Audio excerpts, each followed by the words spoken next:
और इसमें भी जैसे कि आचरण के बारे में, शील, आज उसके बाद थोड़ा ध्यान और प्रज्ञा, इसका संबंध है।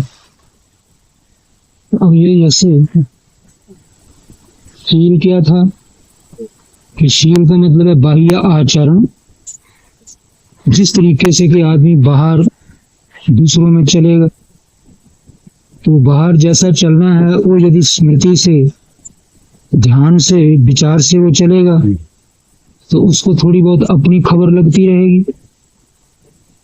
अब जितनी उसको अपनी खबर लगती रहेगी, उसका मतलब यही है कि अपने अंदर के विकारों का थोड़ा बहुत पता लगता रहेगा। जैसे कि वो किसी से बातचीत कर रहा है, बातचीत करते हुए किसी की बात में क्रोध आने लग गया, संशय पैदा होने लग गए, जलन पैदा गई, तो यदि वो स्मृति से, ध्यान से, तो उसको अपने मन का खबर रहेगी कि मेरा मन किधर चल रहा है, और चल रहा है जिधर, उधर से हटाने के लिए भी मौका है। पर यदि वो स्मृति से ये कर्म नहीं करेगा बोलने का, ऐसे सारे कर्म बताए थे कि चाहे वो रास्ते का चलना, दातुन कुरला, स्नान वगैरह, खान पान, इन सब में यदि थोड़ा सा मन टिका करके करे तो इसी का नाम है स्मृति से कर्मों को कर्म। तो यदि वो स्मृति से कर्म करेगा तो बजाय इसके कि उस वक्त वो दूसरे का ज्यादा ख्याल रखे, उसको थोड़ा अपना पता लगता रहे। अपना पता लगता रहेगा तो उसमें यदि कोई छोटा विकार है तो उसको हटाने का मौका भी मिलेगा। पर यदि उसको पता ही नहीं है तो विकार उसको बहा के ले जाएगा। जैसे नहीं पता लगा कि उस वक्त आदमी के साथ बातचीत कर रहे हैं और कैसा हमारे मन में उद्वेग या जोश आ गया, तो वो तो झट पे खोटा बुलवाएगा, गलत बर्ताव करवाएगा। तो वो गलत बर्ताव का नाम हुआ कि शील वो रख नहीं सका, अपने बढ़िया स्वभाव को वो नहीं रख सका, वो खो गया। अब उसके बाद उसका नतीजा बाहर उसको जो दुख या सुख जैसा होना हुआ होगा, क्योंकि जो बाहर कर्म हो गया वो तो एक रिकॉर्ड बन गया, जो बाहर कर्म हो गया वो तो एक छाप पक्की बन गई। अब वो अपने बस से तो बाहर निकल गया, जैसे कि तीर जो है धनुष से निकल गया, तो अब फिर उस पे कहीं जाकर के पड़ेगा ही, चाहे निशाने पर पड़े चाहे और जगह। तो इसी तरीके से जो कर्म आदमी ने कर लिया तो वो तो अब बाहर की दुनिया में हो गया, माने बहुतों में हो गया। तो जो बहुतों में हो गया तो उसका नतीजा बहुतों में भुगतना पड़ेगा। पर जब तक वो कर्म नहीं हुआ, जब तक कि वो भी मन के अंदर ही है, तब तक मौका है वो संभलना चाहे तो संभल जाए, तो बाहर की उलझन से बच सकता है। तो जैसे वो मन के अंदर जब उद्वेग आया है, जब कोई विकार खड़ा हुआ है, तो अभी वो बाहर उसका कुछ नहीं बिगड़ा, अभी तो मन के अंदर ही है। यदि चेतन रहे, सावधान रहे, स्मृति में रहे, अपने को समझता हुआ रहे, तो उस विकार को टाल जाए। तो विकार को टाल जाने से जो खोटा कर्म बाहर दुष्ट फल देने वाला था, वो खोटा कर्म बच गया, इसका मतलब दुष्ट फल नहीं होगा। तो ये कल तक बात कही। अच्छा, इसका इतना ही फायदा नहीं है कि बाहर से खोटे कर्म का नतीजा खोटा बच जाए, किंतु उससे ये है कि उनकी आदत भी नहीं पड़ेगी। एक बार जो कोई खोटा काम हो जाए तो दोबारा भी होना चाहता है, क्योंकि जो एक बार करवाने वाली ताकत है वो दूसरी बार भी करवाएगी। फिर 2, 3, 4, 10 बार हो जाने से तो वो आदत ही पड़ जाती है, और आदत पक्की हो जाने से तो वो उसका स्वभाव और प्रकृति ही बन गई। तो फिर वो सदा ही वो हुआ करेगा। इसका मतलब है आप उसको रोकना चाहें वो रुकेगा भी नहीं, और नहीं रुकने का मतलब है कि आप उसके रोकने से जो सुख मिलेगा आपको वो मिलना भी नहीं। तो इसलिए प्रकृति के ऊपर या अपने स्वभाव पर नियंत्रण या काबू पाना वो उतना ही जरूरी है जितना कि आदमी को अपने सुख के लिए सब सामग्री दूसरी चाहिए। अब वो यदि बार बार कर्म हो जाएगा तो एक शक्ति बन जाती है, वो ताकत हो गई।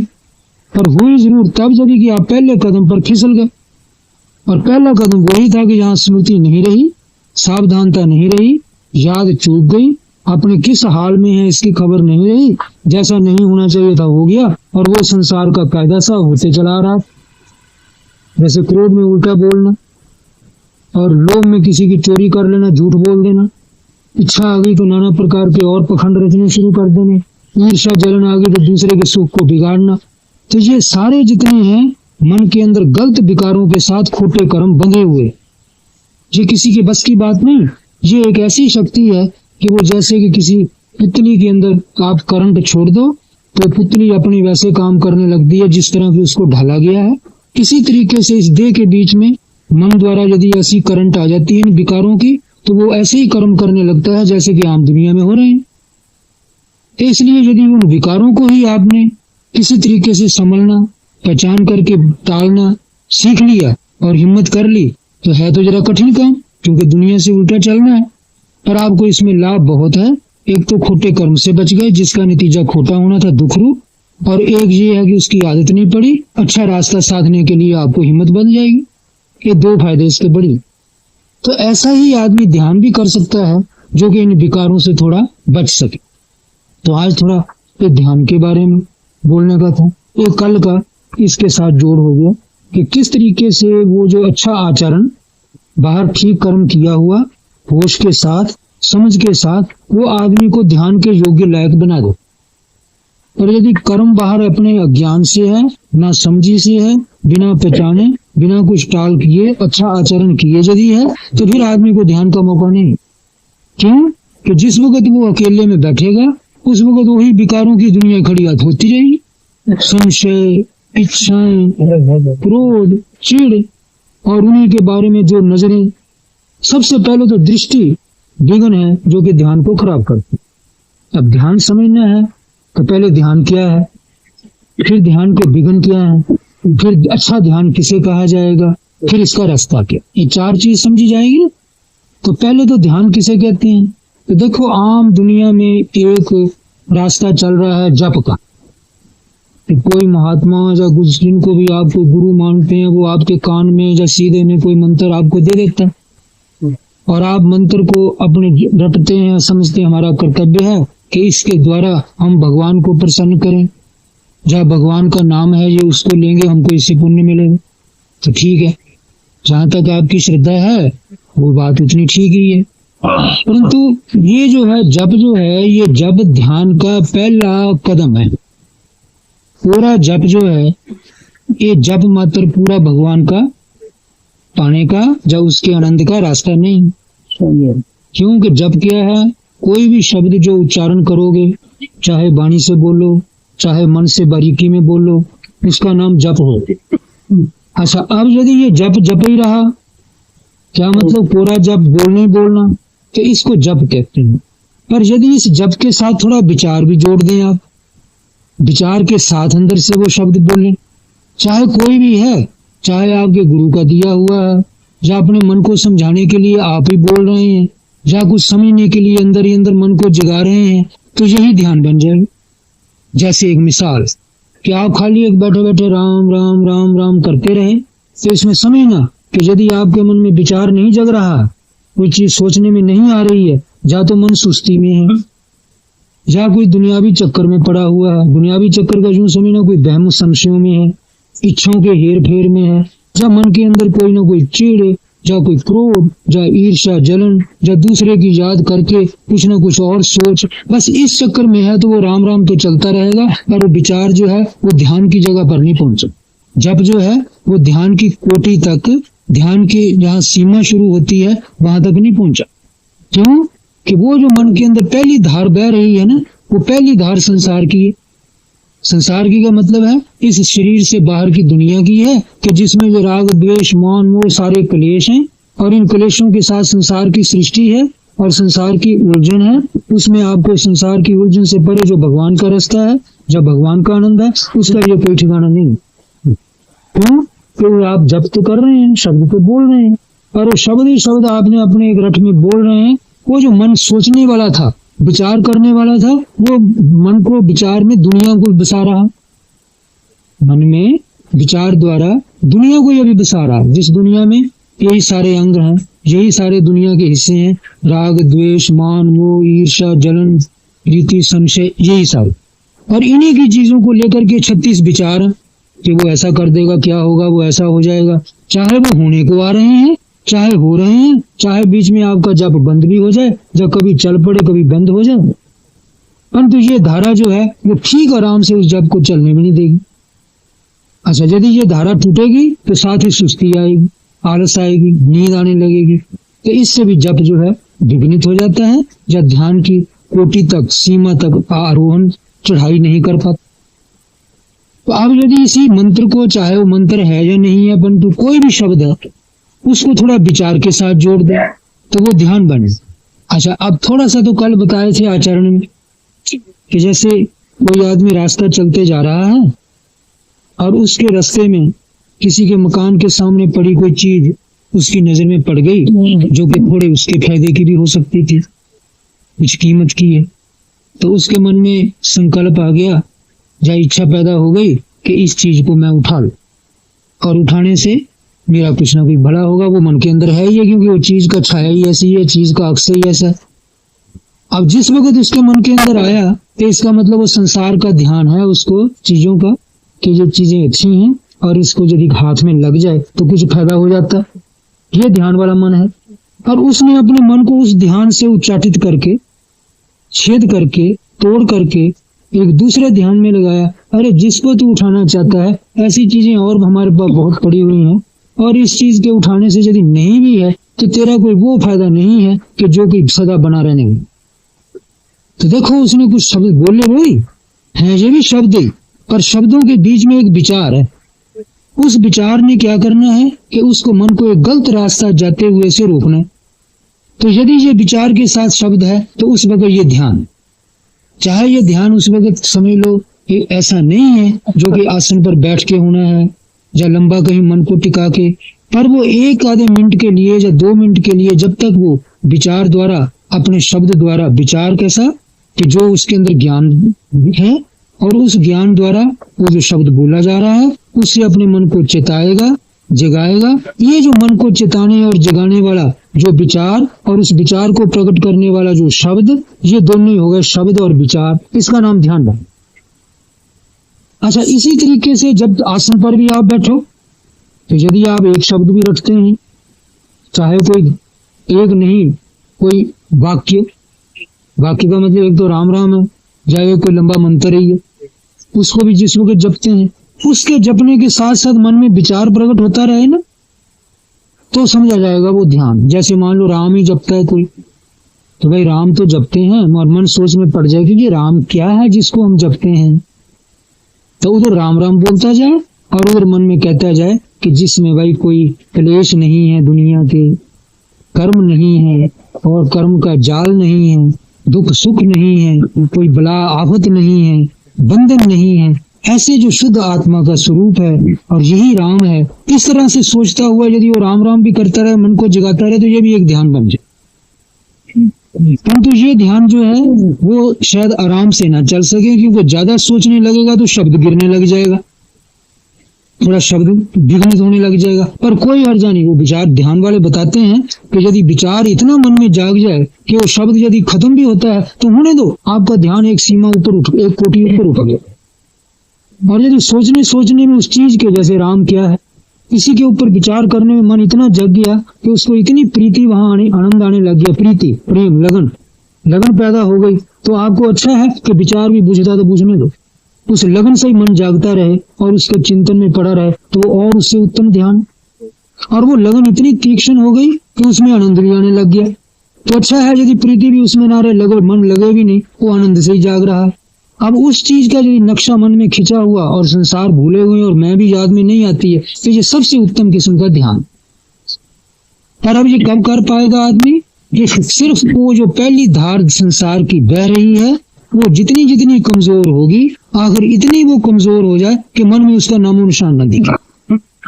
और जो नई धार आप उसके बीच में डाल रहे हैं सोचने की, वो धार इतनी जागृत चेतन हो जाए कि उसकी चीज ऐसे दिख रही है कि यदि आप थोड़ा सा ज्यादा ही उसमें आ जाए तो उसका नक्शा भी सामने बन जाए, फोटो ही आ जाए, जैसे राम का फोटो ही दिखने लग गया, या कोई भी और ऐसे फोटो आने लग गए, तो समझो आपका मन गहराई में ध्यान में है। अच्छा, ये है वो सादा जप का रास्ता कि जिस रास्ते से वो लोग, महात्मा लोग, ऋषि मुनि पहले बता गए हैं कि भाई नाम स्मरण करो। नाम, और नाम जप इतना नहीं कहते जितना नाम स्मरण कहते हैं, कि नाम लो और साथ में चिंतन करो। चिंतन के बिना जो है वो ध्यान नहीं है। खाली नाम नाम रटते रहो और मन बुझा हुआ आलस में, सुस्ती में, दुनियावी धारा में बह रहा, तो वो जप भी ठीक नहीं है और वो ध्यान भी नहीं। तो इसलिए ये है कि ध्यान फिर क्या हुआ कि कोई भी नाम का स्मरण या नाम का चिंतन, उसके साथ यदि विचार है, मन भी साथ समझता रहे, तो समझने के कारण से वो जो दुनिया की समझ है वो विघ्नित होगी, वो बुझने लगेगी, वो घटने लगेगी, टलने लगेगी, तो समझो ध्यान में उन्नति भी नहीं जाएगी। इतना तक वो धारा जो है अंदर मंद पड़ जाए कि जैसे नींद में उसका पता नहीं लगता, ऐसे जागते जागते उस धारा का पता ही नहीं कितनी दूर चली। पर ये मत समझो कि वो मन जो कि दुनिया के बीच में जाने वाला आदि है और पिट्ठू है, वो एकदम जल्दी अपना रास्ता छोड़ देगा, तो ये संघर्ष हो। तो इसलिए ये 5 विघ्न हैं: दृष्टि, संशय, इच्छा, क्रोध और आलस्य। ये 5 पहले दुनिया की धार में बह रहे हैं और इन 5 ने वो आपके वितर्क को, विचार को, प्रीति को, आनंद को, वो जो जपने का रास्ता है उसको विघ्न करना।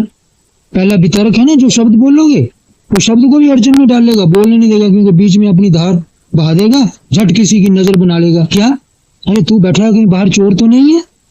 हालांकि वो चोर कुछ नहीं, वहां खाली दृष्टि हुई, नजर में ख्याल किया चोर, और चोर के साथ जुड़ा हुआ है संशय, और उसी के साथ जुड़ा हुआ है इच्छा कि इसको दूर भगाना, और उसमें झुंझलाहट भी है। ये सारे विचार वो एक नजर में थे। तो अब क्योंकि दुनिया में बह रहा मन है, तो जिस वक्त उसकी वो दृष्टि बनी, जब वो नजर बनी, तो उसी के बीच में संशय और काम, ये संसार की धार आकर के शायद वो नाम भी रटने न दे। चलो यदि नाम चलता भी रहा तो मन बहम में पड़ा हुआ, संशय और इच्छा में पड़ा हुआ, ध्यान में नहीं। तो इसलिए ये है कि कोई भी दृष्टि उस वक्त यदि बने तो आदमी को ये सोचना पड़ेगा कि चलो मैं यदि जप कर रहा हूँ, जैसे विचार में पड़ा हूँ, ध्यान के द्वारा ध्यान के लिए विचार कर रहा हूँ, तो दृष्टि ना बन पाए। दृष्टि वहां कोई भी जो है खोटी है। और दृष्टि किसे कहते हैं? किसी चीज की भी मन में समझ, उसका नाम दृष्टि। अब ये शब्द जो हैं, ये सारे हैं तो जरूर आपके लिए शायद नए होंगे, पर कोई नहीं, इसके शब्दों के आपकी भाषा में भी अर्थ है। नजर बन गई तो बनी जाती ना आपको। आप चले जा रहे हैं, आपको नजर बन गई कि मैं तो जा रहा हूँ, घर में कहीं ऐसा ऐसा ना हो, कोई आया हुआ ना हो, वो आए हुए की नजर बन गई। चाहे वहां कोई है नहीं है, पर उस नजर का उसके ऊपर, आपके ऊपर सवार हो जाने से आपके मन में ना जाने कैसे कैसे भावों की, विचारों की धारा बहने लगी। अब वो जो धार है वो ध्यान नहीं रहेगा। जैसी दृष्टि वैसी सृष्टि, जैसी नजर वैसी उसकी सृष्टि चल पड़ेगी। तो अब ये जो है सृष्टि, ये आम आदमी के अंदर चलती रहती है। एक आधी नजर नहीं, कहीं बच्चे की नजर बन गई तो उसके साथ 36 किस्म के भाव जुड़े हुए हैं। कहीं मित्र की बन गई, कहीं विरोधी बैरी की बन गई, कहीं नफे नुकसान की बन गई। जैसे ही नजर अंदर और निकलेगी संस्कारों से, अंदर हमारे संस्कार भरे हुए हैं दुनिया के, बस संस्कारों से एक नजर ही ऐसी बन जाएगी कि उस नजर ने आपको अपनी जगह पर नहीं रहने दी। जब अपनी जगह पर वो नहीं रहेंगे आप, तो इसका मतलब ये है कि जो चीज आप थामे बैठे हैं, चाहे जप की है चाहे ध्यान की है, ध्यान का विचार नहीं होने देगी, चाहे जप का वो शब्द भी बोलने नहीं देगी। तो दृष्टि पहला बंधन और पहला विघ्न।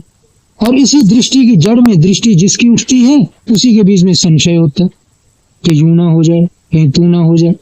तो वो ऐसा एक मन के बीच में खाली पोल सा पैदा कर देती है कि उसमें जब तक आप कुछ सोचे ना उस ढंग से, तो वो चैन नहीं आती। जैसे देखते हैं नलका होता है ना, पानी का पंप, तो उसमें हैंडल को प्रेस करते हैं, दबाते हैं, तो दबाने से क्या होता है, एक में जिसमें वो ग्लास सा होता है, उसकी हवा निकल जाती है, तो वो अंदर से पोला हो जाता है। उसकी हवा निकल के बहुत खाली हो गई ना, वो खाली अंदर इतना ताकतवर है कि वो नीचे का पानी ऊपर खींच ले। देखो पोल में इतनी ताकत है, पोल का नाम ही हमारे यहाँ आकाश। तो इसी तरह मन के अंदर पोल पैदा करता है ये मन अपने अंदर। जिस वक्त की किसी चीज का अभाव महसूस करता है, अजी वहां ये ऐसा कहीं ऐसा ना हो, बस उसने पोल बना दी। अब इसके अंदर जब तक विचारों की वो धारा पानी की तरह कोई नहीं आएगी, आपको सुख नहीं होगा, आप उस वक्त दुख महसूस करते रहेंगे। अब दुख में छटपटा करके आप सोचना शुरू कर दोगे, नहीं कोई सोच तो नींद भी आ जाए तब भी आपको आनंद रहेगा। कुछ ना कुछ भरना चाहिए वो खाली जगह, और खाली वो क्षण क्षण बिंद बिंद में थोड़ी करता ही रहता। अब ये खाली जगह यदि आपने अपने विचारों से भर दी तो वो ध्यान हो जाएगा। यदि वो कुदरत की आदतों की चीजों ने आगे भरी तो वो संसार का चक्कर है। तो एक तरफ उलझन चल रही है और एक तरफ यदि आपका जतन ठीक हुआ तो ध्यान तब चले। तो ध्यान वो चीज है कि जो आप अपने मन के अंदर ला रहे हैं किसी एक जगह मन को लगाने के लिए, और उस ध्यान का संबंध होगा कहाँ, जहाँ की आप असलियत को समझोगे, सत्य को पहचानोगे, चाहे वो भी उसका नाम राम है, कृष्ण है, भगवान शिव है, कोई भी। पर अंत में आपने वो चीज पहचाननी है जो सत्य है और आपके हित के लिए है, प्रिय है, तो वो उसको भगवान कहते हैं। तो उसके लिए ध्यान करना है, पर वो ध्यान करना है जिस वक्त, उस वक्त इस अड़चन को मिटाना है। कौन सा? जो दुनियावी धारा है। अब दुनियावी धारा को मिटाने के लिए जप भी पकड़ा है और विचार भी है। क्यों? कि दुनियावी धारा में भी ये दो ही शब्द भी है और दुनिया के विचार। तो यदि दुनिया का शब्द और विचार रहेगा तो सारी दुनिया बाहर की है, जिसमें संशय, इच्छा, क्रोध वगैरह सब है।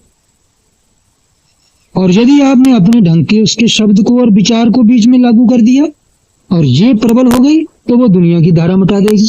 तो अब पहले ये संघर्ष में चलना पड़ेगा। तो इस संघर्ष में ये 5 विघ्न है। पहला दृष्टि, दूसरा संशय, तीसरा इच्छा, चौथा चिढ़, क्रोध वगैरह। जैसे मान लो कि आपका मन जो है जिसकी इच्छा कर रहा है और उसको आप विघ्न में डाल रहे, मान लो उसको नींद की इच्छा आ गई तो हम पढ़ के सो जाए, अरे बहुत देर हो गया बैठे बैठे, या नींद आ रही है, चाहे ना भी देर हुई, सो जाए, नींद मीठी लग रही है। तो नींद मीठी लग रही का मतलब है कि आपको उससे सुख मिल रहा है। तो जितनी देर आप उसकी टाल करोगे उतनी देर दुख में रहोगे। तो मन उस दुख में झुंझलाहट में आ जाता है कि लो जी हमको नींद प्यारी लग रही है और जो हमको नींद नहीं देता और हमको फालतू बिठाए रखते, तो झुंझलाहट में आ जाएगा, चिढ़ने लग जाएगा, क्रोध वगैरह पैदा करेगा, संशय पैदा करेगा, दिमाग खराब ना हो जाए, क्या हो जाएगा, देखो ये बवाल इसका। तो इसको यदि जो आदमी विचार से शांत करना चाहता है वो विचार रूप ध्यान होगा। ये ध्यान सबसे पहले बढ़िया है। पहले उस ध्यान की जरूरत नहीं है कि जो सीधे भगवान को पहुंचेगा, पहले तो धारा साफ करनी चाहिए ना। तो ये मन के बीच में ये जो दुनियावी धार बह जाएगी ये तो ध्यान लगने नहीं देगी। तो इस दुनियावी धार को शांत करने के लिए यदि आप सोचना शुरू कर दें, सोचने की शब्द बोलना शुरू कर दें, उससे मन को जगाए रख सकें, उस वक्त यदि आप समाधि में आ जाएं। अब समाधि यहाँ क्या मतलब है? मन का समाधान कर। अभी समाधि का ये मतलब नहीं कि मैं कभी खो बैठे और संसार का भी पता नहीं और गौर आनंद के बीच में ऐसे गोता मार दिया कि कुछ पता ही नहीं कहाँ के कहाँ पहुंच गए। वो यहाँ समाधि का मतलब नहीं। यहाँ समाधि का मतलब है मन का समाधान, कि वो जो मन उखड़ा बैठा है, संशय में पड़ा है, वहम में पड़ा है, उबड़ खब्बड़ में पड़ा हुआ है, उसका समाधान करके उसको आराम से टिका दे। तो आराम से समाधान करके टिका देने का नाम भी एक समाधि है। तो वो कल शील बताया था ना, शील माने अच्छा आचरण बाहर की दुनिया में स्मृति के साथ। उसके बाद समाधि यही है कि उस आचरण के बाद एकांत में बैठ के अपने मन को टिकाते जाना, समाधान करते जाना। मतलब संशय, इच्छा, क्रोध, दृष्टि और आलस निद्रा से हटा करके उसको ठीक लाइन पर टिकाते, तो ये समाधि होगी। तो ये समाधान जिसको जितना जितना ज्यादा बनता जाएगा उतना उतना जगा हुआ मन ध्यान के योग्य ज्यादा होता जाएगा और ध्यान ऊपर की सीढ़ियों में पहुंचता जाएगा। पर जब तक ये समाधान करने की प्रवृत्ति माने बार बार उसमें लगने की आदत नहीं आदमी के अंदर बन पाती है, तो समझना चाहिए अभी मन जा तो उस गार में कीचड़ में धंसा हुआ है जो आलस निद्रा की है, और जाओ दुनिया की धार में बहता जाए। इसको बार बार उठाने के लिए सबसे पहले दृष्टि विघ्न है।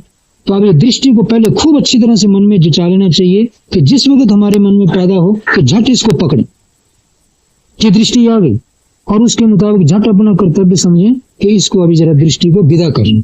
दृष्टि विदा हुए बिना आगे ध्यान नहीं चलेगा, और दृष्टि विदा नहीं हुई तो वो अपनी सृष्टि भी करेगी। तो दृष्टि क्या है?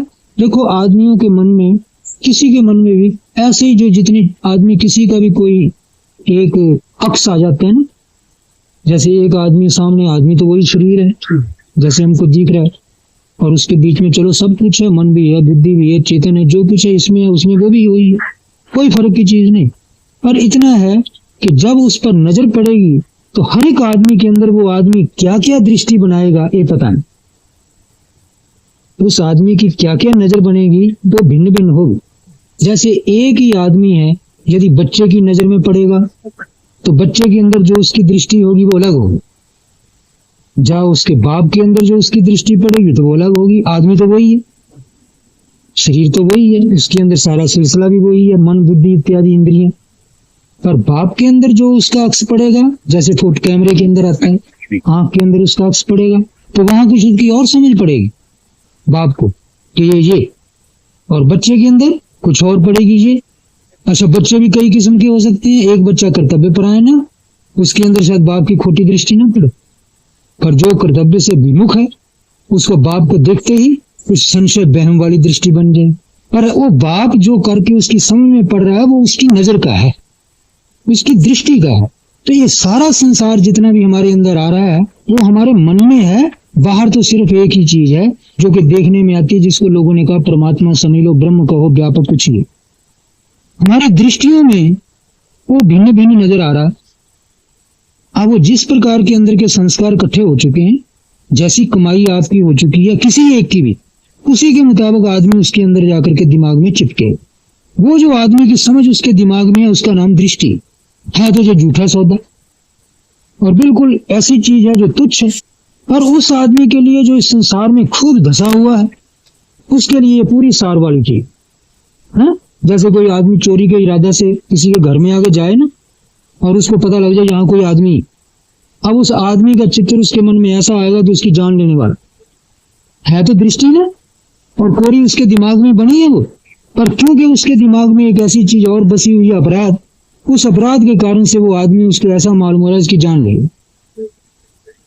अच्छा, यदि वो आदमी सादा ही है, जैसे कि उस गांव में बसने वाला है, मित्र प्यारा है, जैसे उस घर के पास गया तो उसको होगा अरे मेरे घर के वो कोई मेरा रिश्तेदार है, उसको उसी वक्त दृष्टि तो उसको ही बनेगी, पर वो ऐसी दृष्टि बनेगी जो प्रसन्नता की, प्रसाद की, खुशी की है कि वो मेरा बंधु से मेरे को मिलेगा। तो ये जितना भी है ये संसार पहले दृष्टि में है, और ये दृष्टि हर एक आदमी के अंदर अलग अलग बनती है। और जिस जिस प्रकार के आपके संस्कार इकट्ठे हैं, आदमी आदमी की वैसी वैसी दृष्टि बनेगी। तो जो इस संसार में अब बहुत ज्यादा निष्काम हो गया है, अपराधों को नहीं करता, जैसे कल कहा कि पहले भाई अपना शील या आचरण सुधारे, तो जितना ज्यादा आचरण सुधर जाएगा उतनी दृष्टियां खोटी नहीं बनेगी। आप किसी पर गुस्सा कर लोगे, किसी का नुकसान करना चाहोगे, वो आदमी संस्कार में भी आपके दिमाग में आकर के एक ऐसी चिढ़ वगैरह पैदा करने लगेगा और ऐसी विचारधारा पैदा कर देगा कि आपको आराम से बैठने नहीं देगा। पर यदि आपने अपने मन से उसका पाप निकाल दिया, यदि उसकी आपको याद फिर आ रही है, तो आपके मन में कुछ नहीं, चलो जो कुछ वो करेगा, मेरा तो कुछ कर नहीं सकता, पर मैंने उसका कोई करना नहीं, तो सोचना भी क्यों। आई याद और उसी वक्त चली गई। तो वो जो याद है, वो याद जिसको हम कहते हैं, वो याद इतनी नहीं है जितना कि याद तो पूरा है किसी वक्त का आदमी याद करना। पर दृष्टि ये है कि उसके बीच में, उसके गर्भ में, उसके पेट में ये विकारों की माला धसी हुई है कि जैसे उसकी नजर बनेगी वैसे एकदम संशय या कोई इच्छा, किसी एक बैरी की नजर बनेगी एकदम चिढ़, जाके क्रोध, और साथ ही बुरा करने के विचार, और किस तरह बुरा किया जाएगा वैसे ध्यान। तो देखो ये माला सी चल पड़ेगी। अब ये आपके बस की बात नहीं है कि आप जान के कर रहे हैं, ये है प्रकृति, ये है आदतों का बंधन। वो जैसे संसार में बच्चा जानते जानते बड़ा हुआ है, वो जिस प्रकार उसकी सृष्टि दृष्टि बनेगी कि वो तो इतनी जोर से बहने लग जाएगी कि वो तो नदी के समान बह रही है। छोटी मोटी चीज को तो क्या, बड़ी बड़े जैसे सूखे वृक्षों को भी बहा के नदी ले जाती है। इसी प्रकार से वो धार आप छोटे मोटा जो जतन है आपका मन को रोकने का, इसको टिकने नहीं देगी। और यदि आप मान लो किसी जप से या थोड़ा बहुत अपने विचार से इसको करना चाहेंगे, तो जितनी वो रुकेगी उतनी आलस सुस्ती पैदा करेगी, और यदि वो ज्यादा प्रबल है तो अपने विचार पैदा करते रहेगी। आपका जप कौन होने देगा। चलो जप ही जप कर लो, आप कहेगी रटन तो मैं छोड़ता नहीं, तो चलो हठधर्मी से रटन ही करते रहो, पर रटन में विचार नहीं आने देगी। तो इसलिए ध्यान वो है कि शब्द भी और साथ विचार भी दोनों मिलकर के यदि चलें तो समझो वो ध्यान हो। अब होगा ये तब यदि ये 5 विघ्न पहले टलेंगे, दृष्टि, संशय, इच्छा, क्रोध और आलस निग्रह। आलस आकर के वो मन को बार बार बुझाना चाहेगी। पहली धार जो बह रही है, जिस वक्त उसको आप रोकेंगे तो इसका मतलब है वो कहती है अच्छा रोकना तो फिर हम जाते हैं, हम दुनिया में रहने नहीं चाहते। ये मन की एक प्रवृत्ति है, या तो भव तृष्णा, या तो दुनिया में होते रहो कुछ, यदि उधर से रुकना तो फिर सो जाओ। इसी तरह जन्मो या मरो, कि 2 तृष्णा इसके अंदर स्वाभाविक है कि जैसे जा तो बह रहा है, यही सोचे में पड़े रहो अपने मतलब के लिए, क्या करना है कैसे नहीं। यदि इस धार को रोकना है तो सुस्ती, आलस, नींद और मौत, तो अब वो दूसरी धार को पकड़ता है फिर कि यदि नहीं ये तुमको पसंद आती तो चलो फिर सो जाओ। तो अब सो गए फिर खो गए। तो ना भाई वो धार बहने देनी है और ना नींद ही आने देनी है। इसमें यदि आपको क्रोध, संशय है उसको शांत करते हुए कोरा बैठे रहो, और उनको शांत करने के लिए कोई विचार का शब्द बोलते रहो और विचार उसके साथ हो, तो उसको समझना चाहिए ध्यान। और वो आपकी कमाई, वो आपके मन का एक अनुशासन है और मन को एकदम अपने रास्ते पर लाने का है। यही धीरे धीरे चढ़ता चढ़ता एकदम ऐसी जगह पहुंच जाएगा जहाँ शुद्ध सच्चिदानंद, जिसको परमात्मा कहते हैं, सत्य शिव कहते हैं, उसका साक्षात्कार कर लेगा। और यदि ये यहाँ से मन भी उठा नहीं और ये संसार की धारा मर्दित नहीं हुई और ये विघ्न नहीं टले और विचार और वितर्क माने शब्द और इसका जो विचार है ये जुड़ के नहीं चले, तो आगे प्रीति आनंद वगैरह पैदा नहीं होगा। यदि ये शब्द और विचार दोनों जुड़ के चलने लग जाए ना, कि जो बोल रहे हैं वो विचार दे रहा है और वो विचार जो है उस धारा को काटता जा रहा है, तो इसमें लगन पैदा है, लग के आप करने लग जाओ। जब इसमें लगन पैदा हो गई ना, जैसे कि दुनिया में किसी काम में लगते हैं तो इसमें लगन से करते हैं क्योंकि इसमें फायदा होना। तो एक तो बच्चा है, जब उसको पढ़ाई में आप लगाते हो तो वो लगन से नहीं पढ़ता, क्यों? खेल कूद से नए नए स्कूल में डाल दिया, जी कहाँ झंझट में फंस गया, तो उसकी अभी लगन पैदा नहीं है।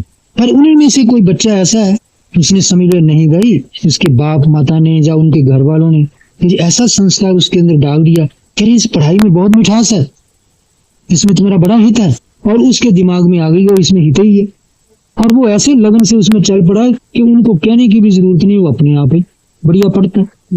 तो इसी तरीके से ये है कि एक तो पहला मन लगेगा ध्यान में, जो कि है तो संसार वाला, अभी आप खींच तान करके कुछ न किसी तरीके से उसको वितर्क और विचार मैंने वही शब्द जप का या उसमें साथ विचार कुछ उसको दोगे, तो वो अभी लगन से नहीं लग रहा है, क्योंकि लगन उसकी उधर ही है।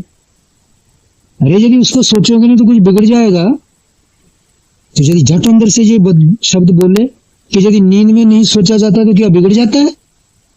तो देखो उसने विघ्न को टाल दिया, विचार पैदा कर लिया शब्द बोल के, वो ध्यान का। फिर वो कहता है अरे देखो ऐसा ऐसा वो करना था, वो करना। अरे दिन भर तुम सोचते रहते हो, वो करना, वो किसी वक्त करना होगा, जैसा करना होगा तो उस वक्त सोचने के वक्त सोच लियो कि अब ध्यान के वक्त ही सोचना है। फिर विचार करके इच्छा को भी टाल। कुछ संशय होने लगे कहीं ऐसा है कि ना सोचा तो फिर कहीं ऐसा ना हो कि भाई ना सोचा जाए तो बिगड़ ही जाए। अरे ना सोचा जाए कैसे बिगड़ जाएगा? कोई यही 2 मिनट रह गए, 10 मिनट जिस वक्त इसी काम में लगना उसी वक्त सोचना है। तो ऐसा करके अपने संशय को भी टाल दे।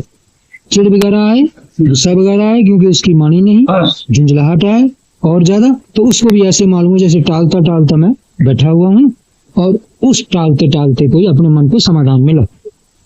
तो ये है पहले चलने का रास्ता। जो 5 विघ्न टलेंगे, तो जैसे जैसे टलेंगे वितर्क विचार आते जाएंगे, मैंने शब्द और विचार उसके बढ़ते जाएंगे।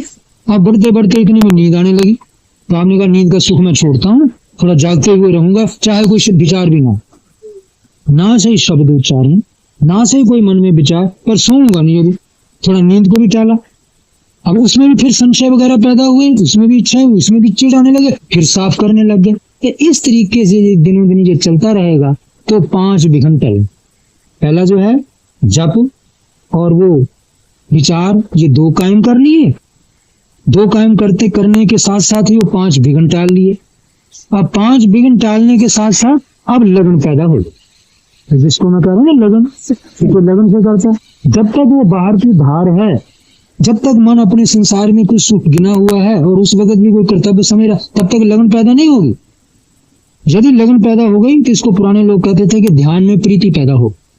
जब प्रीत पैदा हो गई तो शायद घंटा बैठना सवा बैठेगा, 2 भी बैठ जाए, दिनों दिन बढ़ाता जाए, दुख भी आए उसको भी झेल ले, आसन का दुख, क्योंकि बैठता है ना तो आसन दुखने लगता है। और दुख इसलिए रहा कि मन पुरानी धार बहा करके उठाना चाह रहा है कि अरे सो जाओ, कहीं वो सोच लो, कहीं वो, जितना वो रोक रहा है उतना ही आसन में पी रहा है। और यदि उधर से मन टल गया तो आसन सुखी हो जाएगा। घंटे की जगह जितना बैठे 2-2, 3-3 घंटे बैठे रहो, आसन सुखी हो गया, ध्यान अच्छा लगेगा, उसमें सुख मिलने लग जाएगा। पर ये है जब लगन पैदा हो जाए तो लगन पैदा हो गई तो सुख भी होने लगेगा, आनंद आने लगेगा। तो वो पूरा ध्यान जिसको कहना चाहिए 4 अंग वाला, कि पहले शब्द जप या वितर्क उसको कहते पुराने लोग, दूसरा विचार कि पूरा जप ही नहीं, पूरा शब्द नहीं, विचार वाला शब्द। तो विचार वाला शब्द है तो मन उसके सोच में लगन पैदा कर लेगा, क्योंकि इतना गहराई में सोच में चला जाएगा कि उसमें लगन भी आ जाएगी। लगन आ जाएगी तो आनंद भी आने लगेगा, तो संसार बिछड़ गया। तो अब ये जो ध्यान है ये समाधि में एक दूसरे ढंग से पहुंच गया। अब इसमें यदि वो सुख को भी ज्यादा ना गिने और लगन की तरफ भी ज्यादा ख्याल ना करे, नहीं नहीं भाई चीज को ज्यादा पहचानने में मतलब है मेरा, सुख सब को क्या लेना है, तो समझो ये ध्यान परिशुद्ध हो गया। ये ध्यान जो है ये सबसे उत्तम किस्म का ध्यान है। इसी ध्यान में सब बंधन पहचानेंगे कि राग किसे कहते हैं, द्वेष किसे कहते हैं, उलझन क्या है, मोह क्या है, संशय क्या है, अविद्या क्या है और इससे टलने से मुक्ति क्या है, यही ध्यान सारी चीज पहचान। पर यदि ये ध्यान इतना शुद्ध अभी नहीं हुआ है तो भाई उतना देर तक तो थोड़ा आदमी को फिर अभी धीरज ही रखना पड़ेगा। एक दिन का तो काम है नहीं, ये तो जीवन बनाना है। एक तरफ जीवन अभी चल रहा है, वह संसार की धार में बह रहा, और उधर से धीरे धीरे निकाल करके इसको मोक्ष की धार में बहाना है। तो मोक्ष का मतलब यही नहीं कि कोई मर के मिलेगा, मोक्ष का मतलब यही है कि संसार की उलझन में आदमी हर एक परेशानी अनुभव करता है, उसी परेशानी को पहले पहचानना और पहचान करके आप ही का मन इच्छा करेगा कि कहाँ ये परेशानी से मैं छूट जाऊं, छूटने का नाम मुक्ति। तो जो जो परेशानी आपकी ध्यान में छूटती जाएगी उसका सुख आपको अनुभव में आएगा। तो कौन बताएगा कि मुक्ति सुख रूप है, वो आपका अनुभव बताएगा। फिर आपको और इससे आगे आगे परेशानी पहचानने में आएगी, उसको भी छोड़ने की इच्छा होगी। अंत में जहां तक अविद्या की भी परेशानी है कि कुछ भी समझने की इच्छा, कुछ भी सोचने की इच्छा, जहां तक कोई समझने की इच्छा भी नहीं रही, सोचने की इच्छा भी नहीं रही, मन बिना शर्त के टिका हुआ अपने आप आनंद में है, तो आप कहोगे ये मुक्ति की हालत।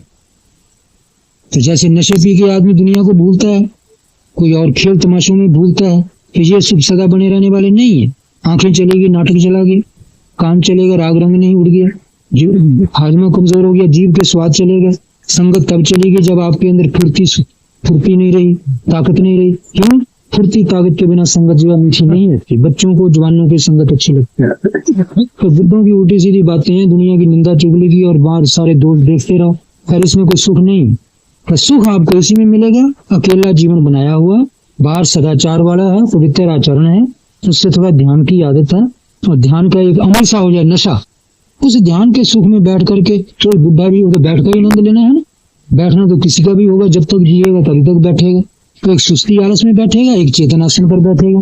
चेतन आसन पर बैठ करके इन विघ्नों को टाल करके यदि कोई ध्यान की आदत उसको पड़ गई तो ये उसके लिए एक काफी कामयाबी या सफलता और जीवन की सफलता है। पर ये बनाए बिना बनेगा नहीं। बच्चे ने वो भी बनाया ही था कि दुनिया में पहले उसको सोचना नहीं आता था, चीजों की पहचान नहीं थी, चाहता भी नहीं था। आपने जबरदस्ती खींच खींच के चीजें पहचानवा दी, आदमी पहचानवा दिए, ये माँ है बाप है। नहीं तो माँ बाप क्या कोई जन्म से होता, ये भाई है ये मित्र है, कौन से भाई मित्र की कोई छाप लग रही है, खाली भावना ही उसके अंदर आई है ना। तो ये शक्ल के अंदर तुमने पहचानना ये तुम्हारा भाई है, ये तुम्हारा फलाना है, ये ढमकाना। ऐसे इन चीजों को पहचान गया, ये फलानी है, ये ढमकानी है। उसी में काम पैदा हो गया, इच्छा स्वार्थ पैदा हो गया, स्वार्थ से सोचना, और उसी के बीच में इतना भगदौड़ मच गई है कि अब उसी के लिए बह रहा। यार ये खत्म कहाँ होगा? मौत में। और इसका कोई ज्यादा फल नहीं है। और जो इसके इनाम है वो जीते जी खत्म हो गए, रोग की अवस्था में, बुढ़ापे की अवस्था में, और मौत सारी खत्म कर दी। तो अब यही चीज विचार करके जैसे बच्चे के अंदर वो धारा पनपी थी, वो धारा जो है विकसित हुई थी, ऐसे ये मोक्ष की धारा है। इसने भी अंदर की कुछ चीजें पहचाननी है, जैसे बाहर की पहचानी, इसी तरह शील सदाचार की, जैसे उधर माँ बाप पहचाने, इसके अंदर भी तो माँ बाप दूसरे हैं।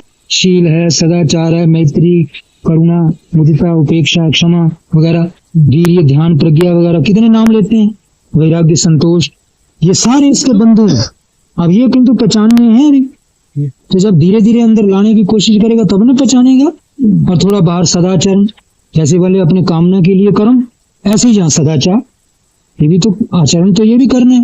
तो इन आचरणों द्वारा ये भी एक जीवन ही नया वो बना। फिर उनके लिए भी तो बथेरा सोचने में दक्ष था, कुशल था। अब इसी तरह इसमें भी सोचने में, सोच सोच के अंदर विचार करके जो टालने की चीज टालेगा, जो पाने की वो पाएगा। तो ऐसे करते करते यदि उसका ये मोक्ष की धारा उन्नत हो गई तो ये भी एक जीवन बन जाएगा। तो वो पहले उधर की धारा धीरे धीरे बुझती जाएगी, जितनी जितनी जिम्मेवारी कम होती गई। सारा जन्म भर तो एक जैसी जिम्मेवारी नहीं रहती। जैसे थोड़ा जिम्मेवारी से फुर्सत पाता गया, ऐसे वैसे उसका ध्यान, आचरण और ज्ञान वगैरह बढ़ता जाएगा। जो जो बढ़ता जाएगा तो ये इतने में यदि मान लो मर भी गया तो भी अच्छी सदगति पाएगा, और यदि यहीं कुछ ठीक हो गया तो मुक्ति का सुख भी मिलेगा। परंतु ऐसा है कि है ये चेतन का ही काम। यदि वो बंधन में पड़े रहे संस्कारों के तो वो दृष्टियां बनेंगी, संशय आएंगे, और दृष्टि संशय काम भाव बनेगा। तो फिर उस हालत में चाहो कि मेरा ध्यान ठीक लगे, मेरे को आनंद मिले, तो वो आनंद की गुंजाइश नहीं है। क्योंकि वो बताया ना कि पहले कि वही दृष्टि बनते ही जैसे वो दृष्टि बनी, जैसे मन खाली हुआ, खाली मन में जीने की आदत नहीं, ज्यादा उसको भरो, संसार के विचार भरेंगे, और संसार के विचार यदि गलत नजर आ रहे हैं तो अंदर के विचार बढ़िया भरो उसमें। अब अंदर के विचार यदि ठीक भर जाएंगे तो आपको सुख हो जाएगा। और खाली मन जो है वो तो आगे फिर 3 कोटि में जाएगा, दृष्टि, काम और भव। तो दृष्टि, काम, भव क्या है कि जैसे पहले एक नजर बन गई, अरे वो ऐसा ऐसा, उसी नजर में कोई कामना है कि ऐसा हो जाए तो अच्छा। अब जैसा हो जाए अच्छा है, वही मन में लगन लगा के बैठा रहेगा, कौन वहां जप करेगा और कौन वहां ध्यान करेगा, तो कहाँ आपको सुख मिलेगा। तो जब तक ये जहर, जब तक ये तरंगे मन से बिल्कुल नहीं निकल जाएंगी और इनका आप नुकसान समझ करके इनको मन से टालने का इरादा नहीं बनाओगे और सच्चे भाव से उनको टालने का अभ्यास नहीं करोगे, तो सुंदर शांत रीति के समाधि ध्यान नहीं मिलेगा। तो इसलिए यही है कि ध्यान क्या चीज है, पहले ये समझना चाहिए। और ये जप का नाम ध्यान नहीं है। जप के साथ यदि विचार भी मिल जाए तब ध्यान बन जाएगा। और अभी क्या है इस ध्यान की अड़चन कि दुनियावी शब्द और उन्हीं के विचार ये इस ध्यान को नहीं होने देते। जोर लगा के आप करते तो सही, कोई बोलेगा अरे जोर जोर से कीर्तन बोलो, बड़ा हल्ला कर दो, इसका मतलब हल्ले गुल्ले में मन का हल्ला गुल्ला दब जाए। परंतु इतना हल्ला गुल्ला दबाने से आप थक भी तो जाओगे। जिस वक्त थोड़े नरम पड़े नहीं तो विचार संसार की धारा फिर चल पड़ी, तो वो तो अंदर से विचार से ही काटनी पड़ेगी, समझ से ही कटेगी, ऐसे दबाने से नहीं दबने की। वो तो नींद में भी जागती है, सपना पैदा करती है, मौत पर भी जागेगी, फिर जन्म दे देगी। तो इसलिए उसको यदि काटना है तो केवल विचार ही काटे। पर विचार कौन सा? वही जो मैंने कहा ध्यान का रूप ले लेगा। कि जैसे एक छोटा सा दृष्टांत दिया कि चलते को कहीं फल तोड़ने की इच्छा होगी, वो आदत का है, पहली धारा ने कहा ये फल बढ़िया हैं, इसको तोड़ लो, 2 फल अपने काम आ जाएंगे। तो झट शब्द आया अंदर से विचार का, अरे 2 फलों से तेरा सारी जन्म भर का दरिद्र खत्म नहीं होता। 2 फल ले लिए, सारी उम्र भर की तृप्ति हो जाएगी क्या? है? और फिर जो मन में जो चोरी का संस्कार है वो आकर के तुमको दुख देगा। देखो ये विचार के शब्द हैं, शब्द भी है पर साथ इसमें विचार है, एक ज्ञान दे रहा है ये मन को संभालने के लिए। पर यदि ये विचार देना अभी आपने नहीं सीखा और इस तरह विचार दे के जहां जहां से मन मोड़ना चाहिए नहीं मोड़ा, और संसार में धसा हुआ है ये इतना ज्यादा कि करोड़ों जगह है जहां से धस रहा, और सबसे धीरे धीरे मोड़ना पड़ेगा। और जब तक एक जगह भी ये मुड़ने लायक बाकी बचा हुआ है, वही आपके ध्यान में अड़चन डालेगा, वही आपके सुख को बिगाड़ेगा। तो पहले ये है मन का अनुशासन, मन का संयम, मन का अनुशासन कि चीज को, मन के अंदर की तरंगों को पहचानना और उनके दुख, विकार, नतीजे को समझना, समझ करके अंदर से उनके विपरीत विचार को जगा के शब्द द्वारा, इसी को मैंने बोला वितर्क और विचार, ये शब्द द्वारा जगा करके समझना, समझ से अपने मन से टालने का अभ्यास करना, चाहे दुख ही। ऐसा दुख पाते भी हम मर जाएंगे तो हमको कोई जरूरत नहीं ध्यान का सुख लेने की, ये दुख भी अच्छा क्योंकि इसमें सदगति मिलेगी। परंतु मन में वो बवाल चल रहा है, वो ध्यान होने नहीं देता, जब को विघ्न कर रहा है, तो ना जाने वो संस्कार कहाँ ले जाएंगे। तो इन संस्कारों को काटने के लिए जो कुछ भी आप विचार के शब्द दोगे, ये जप अच्छा है, ये ध्यान अच्छे हैं, ये करते करते एक दिन उस जगह भी पहुंच जाएंगे कि जहां वो धार खत्म हो जाए। जैसे वो खत्म हुई नहीं कि फिर ये भी खत्म हो जाएगा, फिर चुप्पी में जो एक आनंद आएगा वो आराम की समाधि हुआ, उसको सहज समाधि कैसे। और यदि ये है कि ऐसी सहज समाधि नहीं है तो फिर कैसी होगी? तो फिर तो ये है कि चलो कीर्तन करते हो, हल्ला करते, थोड़ी देर मन पर दबाव डाल लो, नींद के दबाव से भी एक सुख मिलता है, नशे के दबाव से भी एक सुख मिलता है, इसी तरह जप के दबाव से भी या कीर्तन के दबाव से भी एक सुख मिल सकता है। पर ये सुख उसी वक्त आगे खत्म हो जाएगा, ये कोई आगे साथ देने वाला।